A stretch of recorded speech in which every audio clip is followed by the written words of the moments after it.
Hello, learners. I hope you all are learning really well.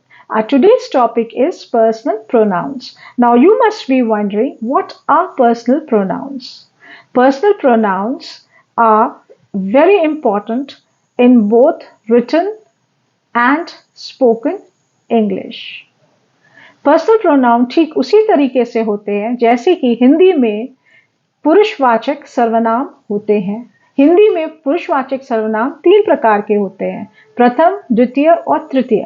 उसी प्रकार English में भी पर्सनल प्रोनाउंस तीन प्रकार के होते हैं, first person, second person and third person. Now I will explain to you each one in detail. Now, what is first person personal pronoun? In the first person, a person talks directly to a group of people or to an individual. The first person is the narrator or the speaker or the writer. And the pronouns used in the first person are I, me, my, we.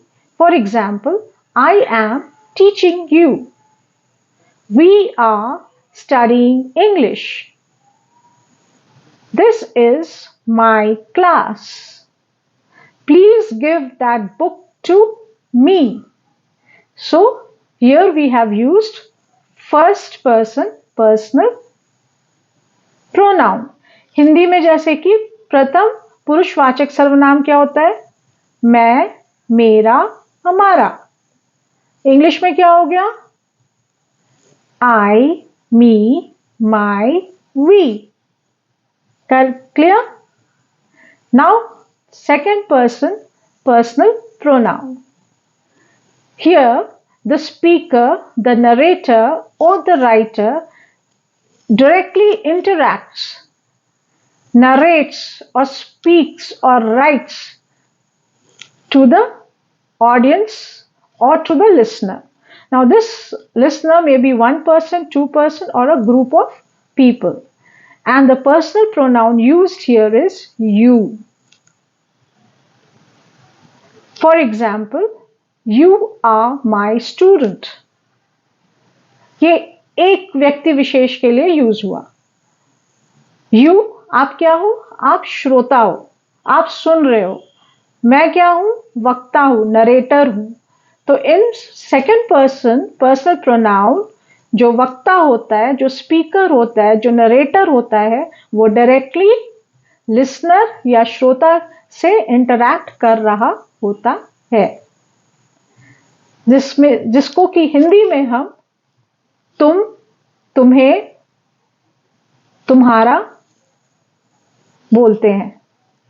अब हम आते हैं third person personal pronoun. Now, what is this? In this, the person observes the circumstances or the situation or a person or an experience from outside. वो directly interact नहीं कर रहा होता है, ना ही किसी व्यक्ति विशेष से, ना ही किसी इंसिडेंट से, ना ही किसी एक्सपीरियंस से। तो इसके लिए हम क्या यूज करते हैं? ही, शी, इट, दे। और हिंदी में इसको हम क्या बोलते हैं? तृतीय पुरुषवाचक सर्वनाम। तृतीय भेद, इसमें क्या आ जाता है? वो, वह, उस, उसका। करेक्ट? अब हम इसको कैसे यूज करते हैं? She walked into the room and spoke to her. अब जो ऑब्जर्वर है वो कहीं दूर से खड़े होकर देख रहा है और वो बता रहा है, वो डायरेक्टली उस लेडी से इंटरैक्ट नहीं कर रहा है, वो बस बता रहा है दूर से कि she walked into the room and spoke to her. तो यहां पे कोई भी डायरेक्ट इंटरैक्शन नहीं है।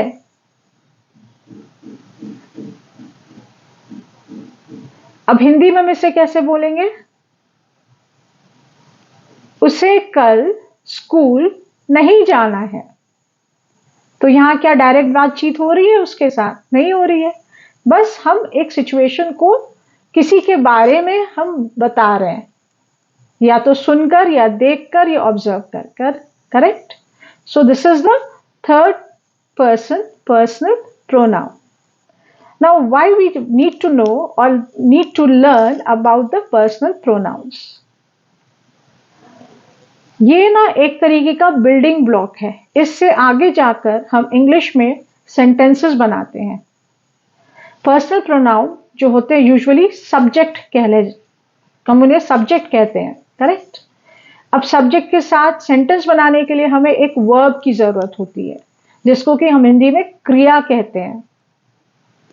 तो कोई भी सेंटेंस बनाने के लिए हमें एक सब्जेक्ट चाहिए और क्रिया चाहिए, और उसको कंप्लीट सेंटेंस बनाने के लिए कभी कभी हमको एक ऑब्जेक्ट भी चाहिए होता है.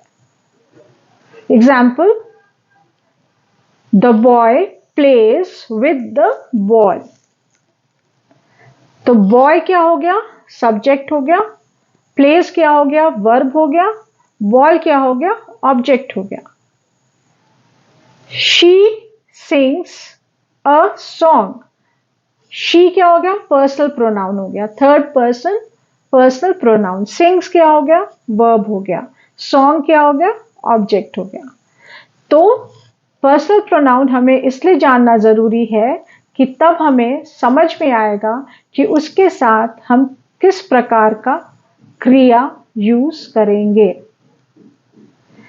तो इंग्लिश को ग्रामेटिकली सही बोलने के लिए और लिखने के लिए हमें ये जानना जरूरी है कि पर्सनल प्रोनाउंस क्या होते हैं.